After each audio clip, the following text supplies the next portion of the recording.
The state school superintendent takes a major step to help out the embattled online charter school, Primavera. Tom Horne essentially contradicted the state charter board's determination earlier this month that shut down the underperforming school.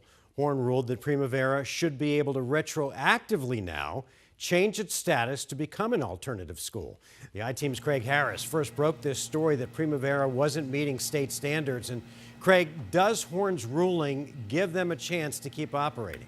Hey, Mark and Troy, the state school chief Tom Horne threw Primavera a lifeline. Horne on Tuesday afternoon said he was retroactively making Primavera an alternative school for 2024. That's important because in alternative schools, they have lower academic standards.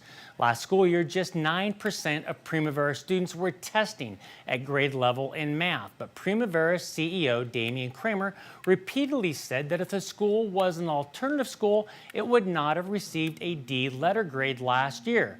3 consecutive D letter grades prompted the state charter board to begin the process of shutting down the school. But Horne did not change the school's grade. And earlier this year, members of the charter board told Primavera, even with the alternative status, some of their scores were simply too low. Here's charter board member Binky Jones explaining to Kramer back in March that the school's college and career readiness scores were abysmal. There were 0 points recorded for college and career readiness. And so in that A through F letter grade year, you were under a hybrid model. So that's 20 points. And this is getting detailed, but I think it does matter. So if you receive 0 points, it generally means that you don't self-report the item. In the alternative framework for A through F letter grade, that is a really high stakes indicator. Yeah. 35 points. I know. So if you've actually got 0 points on that, you would not have had a C letter grade. You would have had below that.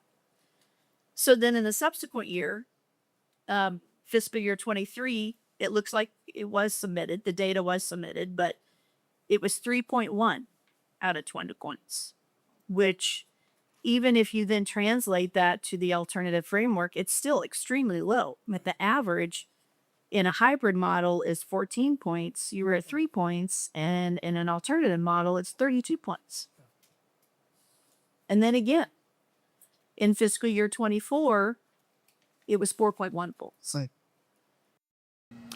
Horne told 12 News that it would be up to the State Board of Education to change the letter grade. Still, Horne's decision could help Primavera as it appeals the charter board's decision before a judge.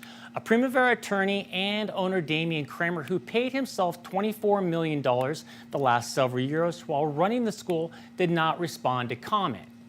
I'm Craig Harris, 12 News. Craig, thanks.